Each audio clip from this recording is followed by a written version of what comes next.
On September 17, 2023, in the quiet Chicago suburb of Romeoville, police responded to what seemed like a routine wellness check.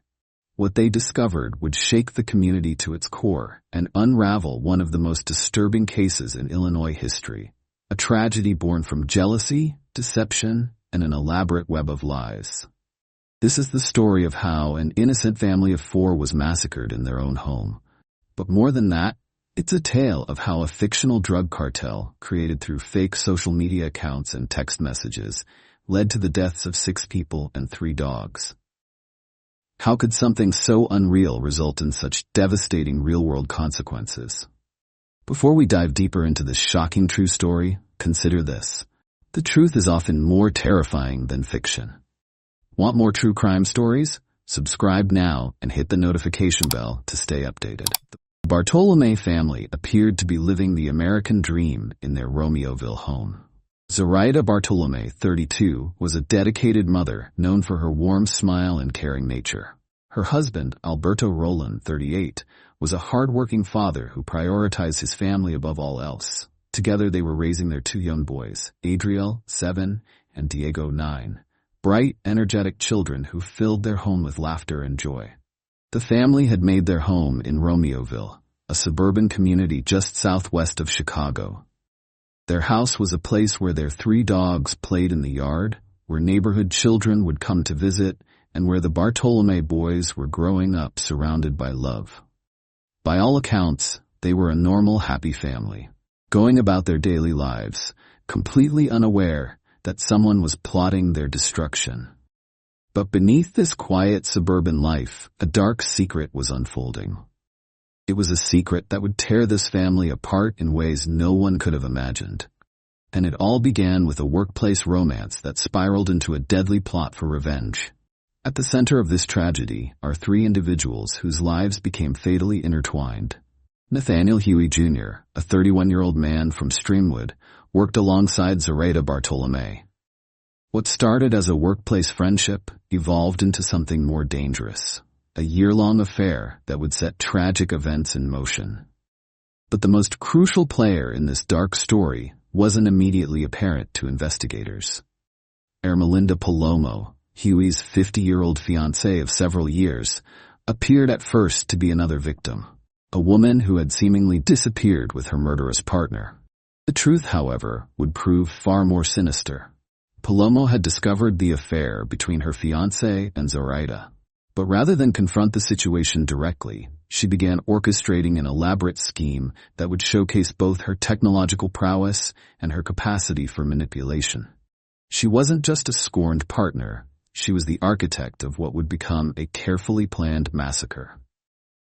The relationship between Huey and Zoraida remained hidden from many, including Alberto Roland.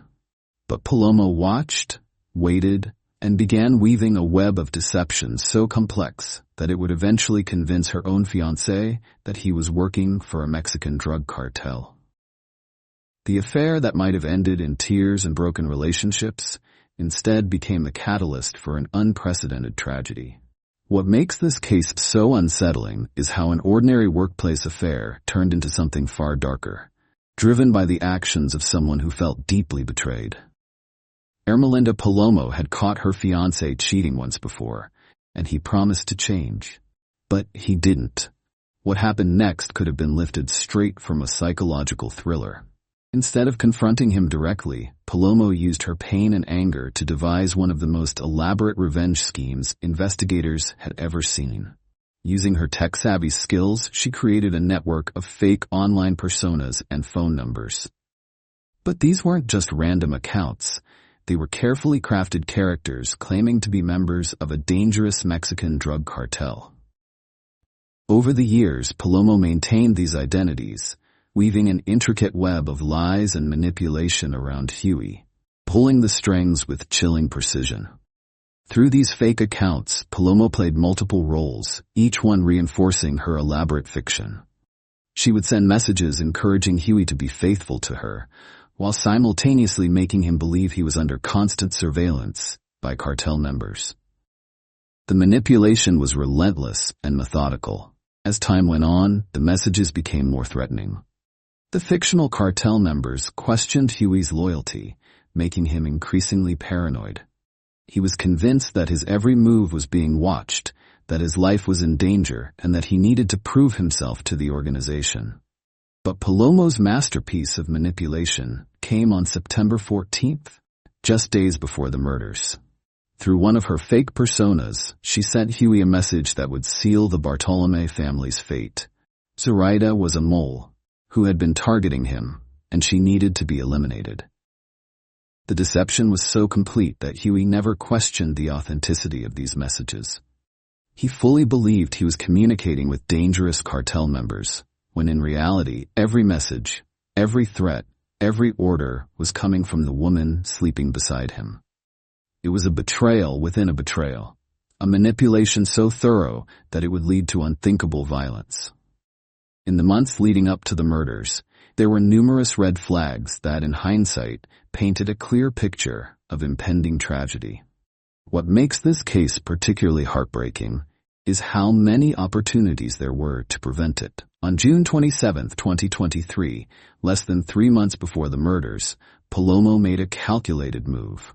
She reached out directly to Alberto Roland through social media, revealing his wife's affair with Huey. But this wasn't just about exposing infidelity. Her message carried an ominous warning. I don't believe she believes my warnings, and for the safety of your family, she really needs to be honest with you. Huey has rifles and guns he carries with him. The mother of your children is putting them in danger, and she knows this. Just 2 weeks before the massacre, Roland received another chilling message. This will be the last I say of this Alberto. This stupid girl will be the reason you have no children. These weren't empty words. They were a horrifying preview of what was to come. Zoraida Bartolomei knew she was in danger. She confided in a coworker about receiving threatening messages from various phone numbers. I'm scared, she told her colleague. But like so many victims of harassment and threats, she never reported it to the authorities. Her coworker, now carrying the weight of this knowledge, also remained silent until it was too late. The tragedy of these warning signs lies not just in their existence, but in the silence that surrounded them. Police records show that despite the escalating threats, despite the fear, despite the explicit warnings about violence, no one ever reported these concerns to law enforcement. Multiple people knew pieces of what was happening, but no one put them all together until it was too late. In the days leading up to September 17, 2023, Huey began putting the final pieces of the plan in motion. He called in sick to work, and together with Palomo, who was still maintaining her cartel facade, began methodically planning the attack. The planning was thorough. They studied the layout of the Bartolomei house, mapped out where the neighborhood cameras were, and noticed that the house behind their target was empty. Palomo instructed Huey to make it look like teenagers had broken in to steal. On that fatal night, while Palomo waited in the car, Huey approached the house. He deliberately cut 2 window screens to suggest a break-in, though he ultimately entered through an unlocked kitchen door. What happened next would shock even seasoned investigators. Alberto Roland, hearing noises, emerged from his bedroom. He was met with gunfire and, in a desperate attempt to protect his family, ran toward the bedrooms where Zoraida and their children were sleeping. He was struck multiple times before he could reach them. Huey then turned his attention to the bedroom where Zoraida and her 2 young boys had taken shelter. He fired through the door, striking Zoraida multiple times before entering the room and killing the children. In a final act of violence, he also shot the family's 3 dogs. In an attempt to mislead investigators, Huey spray-painted the walls, trying to create the appearance of a senseless crime committed by youth. After the murders, he communicated with Palomo's fake cartel persona, expressing concern that he had forgotten to take the victims' phones, a detail that would later help investigators piece together the truth. The bodies wouldn't be discovered until later that day, when concerned co-workers and family members requested a wellness check. The responding officers found a scene that would haunt them forever. A family of 4, including 2 innocent children, massacred in what appeared at first to be a mysterious home invasion. On September 17th, alarm bells rang when Alberto Rolland didn't show up for work. When Zoraida's family couldn't reach her or the boys, police were called to conduct a welfare check. What began as a routine call quickly turned into something far more sinister. Upon arriving at the home, officers noticed something wasn't right. Through the windows, they could see overturned furniture. When they circled to the back, they made their first grim discovery: 2 dead dogs. What they found inside would launch one of the most complex investigations in Romeoville's history. The police investigation was a masterclass in modern detective work. Investigators pieced together the killer's movements using an array of digital breadcrumbs: Ring doorbell footage, iPass data from toll roads, cell tower pings, and flock camera systems. These technologies allowed them to track a suspect vehicle's precise route from Streamwood to Romeoville. The trail led them to Nathaniel Huey Jr. When questioned at his workplace the next day, he admitted to his relationship with Zoraida, but denied any involvement in the murders. However, police later observed him transferring a bag of firearms to another person, evidence they would eventually recover. But the investigation took an unexpected turn. Huey and Palomo suddenly vanished. Palomo's family reported her missing, initially believing she had been taken against her will. As police across Illinois tracked the couple, they found themselves in a race against time. The final act played out in Catoosa, Oklahoma. Security cameras captured the couple shopping at Walmart, appearing oddly calm and even smiling. But when local police approached them in the parking lot, everything changed. What followed was a high-speed chase that would end in tragedy. The pursuit ended when their vehicle crashed on an Oklahoma interstate. In the final moments, Huey shot Palomo in the head before turning the gun on himself. When his first attempt didn't prove fatal, he fired a second time. As officers approached the vehicle, it burst into flames, leaving investigators with even more questions than answers. After a year-long investigation, Romeoville police finally released their findings in 2024, revealing a case that was far more complex than anyone had initially imagined. Over 100 pages of investigative analysis exposed the twisted truth behind one of Chicago's most disturbing mass murders. The investigation conclusively proved that Palomo wasn't a victim, but the architect of the entire tragedy. For years, she had orchestrated an elaborate deception, creating fictional cartel characters and manipulating her fiancé into believing he was working for dangerous criminals. What appeared to be a crime of passion was actually a calculated revenge plot, meticulously planned and executed through digital manipulation. Romeoville Police Chief Brant Ramadka would later say, "The tragic deaths of a young family, including 2 young children, will forever impact the surviving family and those that investigated this case. Nothing can prepare a person for such an incident, and nothing can justify such a senseless act of violence." The case left an indelible mark on the community. It raised uncomfortable questions about domestic violence, infidelity, and the dark potential of digital manipulation. But perhaps most importantly, it highlighted how crucial it is to take threats seriously, no matter their form.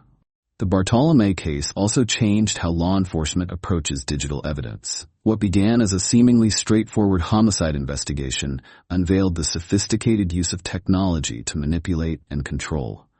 A cautionary tale for the digital age. While the case is now officially closed, its impact continues to ripple through the community.